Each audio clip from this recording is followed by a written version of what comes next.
One of the criticisms that we hear pretty typically about large-scale solar development across the country is, well, if you develop those solar arrays on agricultural property, you're taking that land out of agricultural production. Well, what if you're continuing to grow crops? What if you're continuing to graze? I mean, it seems like it takes away that set of arguments. Perhaps you've noticed that all across Europe and much of the rest of the developed world, where solar is proliferating rapidly, a concept known as agrivoltaics has also taken root. Notably in Europe and France, Italy, places that kind of understand the value of the constraints we have with land and how to build solar on top of it without crippling our agricultural production. Agrivoltaics, for me, is one of the most exciting areas of the industry. And candidly, no one that I know has thought about agrivoltaics as deeply as the folks at the Solar Farm Summit. My buddy Dan French recently took the stage at one of our live stages, our Power Up Live stage at RE Plus Northeast, to interview Mr. Dave Gahl. If you're unfamiliar, Dave is the executive director of the Solar and Storage Industries Institute, now in its second year, which is presently working hard to help proliferate the policy required for agrivoltaics to truly take root. Tune in as Dave and Dan unpack not only what SI2 is doing, but what you have to look forward to. How do we overcome the obstacles that are preventing agrivoltaics, the kind of flourishing we've seen in other parts of the world? And if you'd like to participate in one of our live stages at RE Plus or any other one of the regional events, please reach out and let us know. We love partnering with folks on our live stage. Enjoy. And thank you, Dan, for taking the host seat. Hello, my name is Dan French. I'm coming to you live from RE Plus Northeast on the Power Up Live stage presented by CPS and produced by Suncast Media. I want to give a special thanks to Nico Johnson, who is somewhere else right now, saving the world in his own way. And he tapped me on the shoulder to sub in and bring you a special interview with a special guest from a group who's affiliated with CAU. You probably know the Solar and Storage Industries Institute. Mr. Dave Gahl from SI2 is with us, and we're going to be talking about agrivoltaics today. If you don't know me, I help produce several solar conferences, one of which is the Solar Farm Summit, which will be coming to Chicago again, July 8, 9, and 10. And agrivoltaics is kind of catching fire right now in the best way. DOE is very excited about it. USDA is getting very excited about it. And so is the entire solar community here at RE Plus. And if you've been to any of the other incredible RE Plus shows, you're seeing and hearing more and more about dual use development, whether it's proper crops under the panels or just solar grazing, maybe with sheep, or even just ecovoltaics or pro-pollinator habitats, which is planting wildflowers and native species, restoring prairies in states like Illinois, creating bee and butterfly oases as we scale up all of this ground-mounted solar. Can I just ask you, why agrivoltaics? Yeah, well, agrivoltaics is really important from a couple of different perspectives. Right, from the farmer's perspective, a solar lease payment to the farmer, or some kind of a contractual arrangement to allow resources to flow to the farmer, could do a whole bunch of different things. It could stabilize their revenue streams and protect them against the fluctuating costs of agricultural products, which are all over the place at any given time. It can also really provide, long-term security for the farm operation and the farmer itself. We've heard stories already about how leasing some land to solar development is allowed a family farm to stay in the family, and it can be part of the long-term plan for that family going forward. So that's exciting and a great benefit.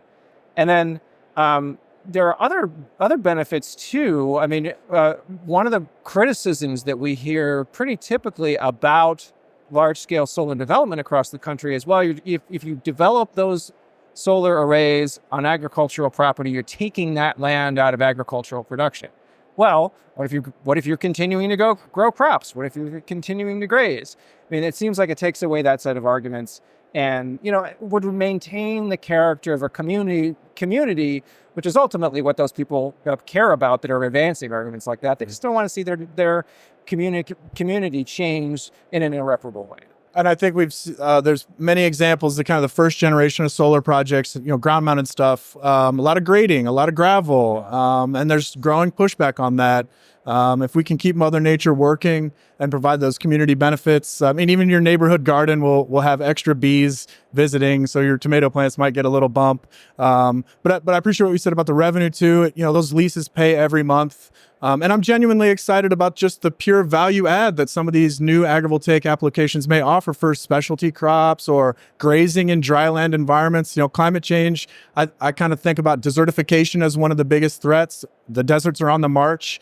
And my favorite study, University of Arizona, they tripled the peppers under the panels, only using half the water because the plants aren't sweating all day. So super simple, super compelling science. And I'm really glad that you're going to make it real. We really have to go to the ground now and figure out who's doing what and how we're going to crack some of these barriers to entry, both just purely agrivoltaics, but also in some of these communities where we have other funds to leverage brownfield funds and other things like that. But can you look forward? So you're going to collect all this great data, but it's a multi-year thing. And I know that you're going to have some very kind of useful templates at the end, but can you kind of describe the process? Yeah, so the first part of this is the survey research, which I've already mentioned. The second part is the case study research, where we get on the site, we talk to the solar developers, we talk to the landowners, the farmers themselves, and really try to understand how they solve for some of these problems associated with like liability or contracting issues. And then from there, we develop a set of reports that are targeted to each audience. So we're trying to speak the language that the farm community speaks, we're trying to speak the language that utility engineers speak when they're trying to connect a project, and the solar developers themselves. So we'll have a series of short reports. We're determined to make them digestible and not 40-page documents, but tidy, short resources.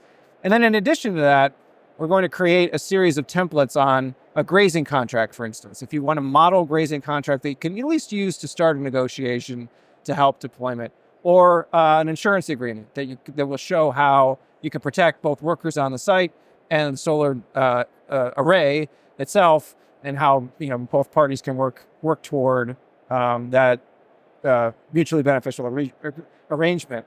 So those templates, I think, are going to be super helpful with respect to deployment. If people have resources they can draw from, that feels like it's going to be a nice addition to the project. So all those resources will be available hopefully by the end of 2025, and I'm sure we'll have a lot more to talk about next year. Oh yeah, and we need all that and more. And I'll quickly shout out, like, I know you're working with American Solar Grazing Association, ASGA. They have some sample contract templates for grazing. American Farmland Trust is doing incredible things. And AgriSolar Clearinghouse is another government-funded entity where great place to go and start to pull this thread and see all the incredible things that are happening in agrivoltaics. One of the, it's funny, the three organizations you mentioned, among others, all three of them are on our project advisory committee for this research effort. So fancy that. It's great to have that, the real luminaries in this space kind of help contributing to our work. They really are. I'll underscore again, you should visit all those websites. And they're actually also our co-hosts for the very first North American Agrivoltaics Awards, which those nominations are open now. You can go to agrivoltaicsawards.com or solarfarmsummit.com and submit a great project or person. And that'll be bolting on to the Solar Farm Summit in Chicago in July that I mentioned before. So all great organizations. There's a lot of good people, doing really important work. But before we kind of wrap up, I was just curious, you gave a great presentation today here in the Expo Hall at RE Plus Northeast. And so leaning specifically into agrivoltaics, I kind of bucketed into three different segments: crops, critters, and conservation. And we have, a lot of critters coming online. They might be half as much as oil and gas lawnmowers. That's helpful. And conservation or pollinator habitat, there's many different ways we could maybe describe that. Ecovoltaics, that's also kind of taking care of itself. But our European colleagues would not consider conservation or pro-pollinator habitat ecovoltaics. That's not agrivoltaics to them. And I'm curious, just as you're starting to analyze and assess the space, how do you kind of dissect it, and sector by sector, what's most promising to you maybe? So the biggest emphasis from our research is going to be on products that can be sold, so agricultural products like hay or alfalfa or broccoli. I heard about a broccoli installation today. That's going to be a big focus, and I think the grazing focus is going to be pretty strong for us as well. Just based on the work that's been done to date. Just as you mentioned, there's an American Solar Grazing Association, so there's clearly a body of work there that we can pull from. There is there is so from a sense of emphasis, that's where we're going to really place most of our efforts. I recognize, though, that pollinator habitat's really important, and that there are ways to encourage native species and plant diversity that can protect the environment at the same time. But I think of the most interest to our legal and economics research, it's really going to be more on what products can be sold alongside solar. So that's where our emphasis is going to be. Yeah, and I do think that pollinators has been around for a while. Lady Bird Johnson, I mean, we've been planting wildflowers for a long time. And I think it should be segmented. At the North American Agrivoltaics Awards, we do have an ecovoltaic category. So we're thinking, and it should probably be that way. Great study out of Oregon National Labs that's actually been looking at the carbon capture, carbon sequestration in some facilities in southern Minnesota, I believe it is, the last 5 years. So the real science, maybe there'll be credits in the future. But, well, I mean, you tee up a question for further research, right? Like, I think there needs to be more quantification of those kinds of benefits, and the studies that you just cited are a terrific start. But there's more to it than that, and there's soil benefits for having the native species, that populated area. So I think in future rounds of research, I'd like to kind of take a deeper dive into some of those ecosystem services that are provided by pollinator habitat. But that's not going to be a huge focus of this initiative. it can be kind of a troubleshooting device too. We've got stormwater and erosion control issues on some of these larger utility scale projects, and there's been some project failures, unfortunately. And Mother Nature has the solutions. You know, prairie grass grows deeper, and already in Illinois, thanks to their CEJA, I believe is the acronym, they've got a pollinator point. And if you do pro pollinator project, you get, that bump. And so there's a couple hundred all of a sudden. Right. Solar's paying for all this prairie restoration in Illinois that I'm grateful for, because it wouldn't be happening otherwise. Can you give us just a big overview on what SI is and what it's all about? So the Solar and Storage Industries Institute was created in 2022. It's a separate legal organization from the Solar Energy Industries Association. And what we're trying to do is address barriers to solar and storage deployment.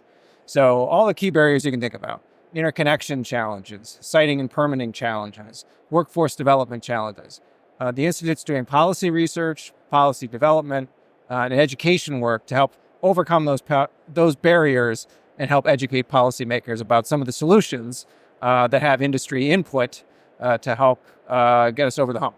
Super exciting. Really happy to see it kind of become its own thing. I mean, SIA is doing so much, and we need that kind of dedicated, focused effort to provide the real nuts and bolts, the research details, the objective facts, so we can, build the best kind of projects. But I guess one of the things that brings us together, particularly right now, is all this new DOE funding. Everyone's familiar, the IRA and all these things, but there's some very specific efforts funding some of this critical path research. And the SI2 put in for a grant with several other organizations that won, but you've received a special allotment to do a very specific thing for agrivoltaics, a very important thing. Tell us about this study that you guys are putting together. Yeah, thanks.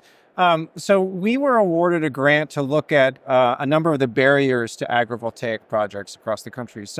And we're sort of zeroing in on those soft cost barriers, like what are some of the economic challenges if you're actually raising the heights of panels so you can grow tomatoes or cabbages or whatever it is under those panels?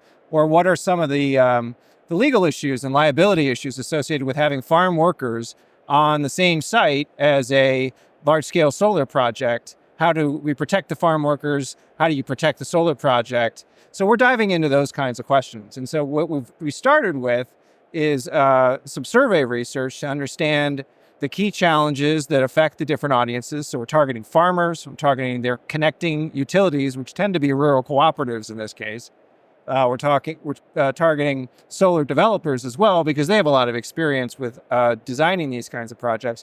And we're trying to really understand from those three perspectives, what the barriers are, how some projects have overcome those barriers. And then our next phase of the research will be on specific case studies where we go on site, examine the configurations, and really talk to the people that were involved in building the projects. Super exciting. When does it come out? So the survey is going to be released on February 20th. And we will leave the survey open for several weeks so that we can get enough responses to have statistically relevant results. And then over the course of the summer, we will analyze those results and then hopefully move to that site selection portion of the project in fall of this year. Awesome. So if you're paying attention, where can people find the survey when it does come out? Yeah, so it will be available on a number of channels, but you can look for it at ssii.org. That's the Solar and Storage Industries Institute website. There's a special page there for farms. It's easy to find, and you can see the survey itself, and then go ahead and take that survey to answer those questions. Awesome. Yeah, I know we'll be sharing it on our channels at Solar Farm Summit. So look for that online, and please be directing people to it. I mean, these kinds of surveys are super important. We need this kind of first person account, especially as we're trying to crack open this new market. And it's very important for staff in Washington. I mean, these are the types of things they want, these personal anecdotes as they're thinking about formulating policy, which is very important for agrivoltaics right now. As folks may not know, we have 2 bipartisan bills in the U.S. Senate with Republicans and Democrats both co-sponsoring good agrivoltaics legislation, a lot more research, tasking USDA to do certain things. But very glad that y'all are like leading the charge, because it's not just you're performing this survey. You have many deliverables and some unique focuses. So one thing, I'm very passionate about, in addition to just overcoming the barriers and the technical challenges that we're going to find, but disadvantaged communities, distressed communities, environmental justice communities. I think we're all thinking about this in new ways. And can you talk a little bit about how you're approaching those particular issues in those communities? Yeah. So a big focus of this research is specifically on the nuances associated with disadvantaged communities. So communities that have had potentially maybe at a legacy of fossil fuel pollution that have affected them, lower income communities. And we're trying to understand whether agrivoltaics projects could result in additional benefits to those communities. We also want to understand what some of the additional barriers might be, because there could be some special circumstances with those communities that would be a little bit different than, say, just your run-of-the-mill farm site in pick your location. So that's going to be a really interesting component of this. We're hoping to have some good results that we can share out, later, probably in 2025 on some of the disadvantages. Yeah, it's because it's not just one thing. We're building on top of layers. It's real estate development, it's economic development, it's agriculture, it's all these things, and we have to resolve them all at once. Well, as I said, agrivoltaics is ripe for the harvest, so to speak, and I am super excited for what's happening all across the United States as this segment of the industry really gains momentum. Thank you to SI2 for all the hard work you guys are doing to survey the industry and help proliferate the right kind of policy. Thank you, Dan French, and all the things that are happening at Solar Farm Summit to ensure that we have a community built around this to elevate the voices therein. If you'd like to go to the Solar Farm Summit yourself, it's happening in a few weeks in Chicago, and you can go to solarfarmsummit.com. Please go register and attend. There are so many folks that are excited. I know that there are some big announcements coming out from some major players in the industry at the event, so I hope that you will take the time to go. Also, we'll direct you to the links in our show notes and the description of whatever app you're in, because we are going to link to the Solar Energy Industries Institute, SI2, that's a mouthful, and the survey and other work that they are doing so that you can plug in and get better acquainted with their work in there. Remember, everything that we do is because we want to help educate and enlighten the leaders of our industry. That is you. Thank you for tuning in. Please show some love to our sponsors because they help pay all the bills. So all you got to do is pay attention. Remember, you are what you listen to. Thanks again for showing up, Solar Warriors. It's half the battle.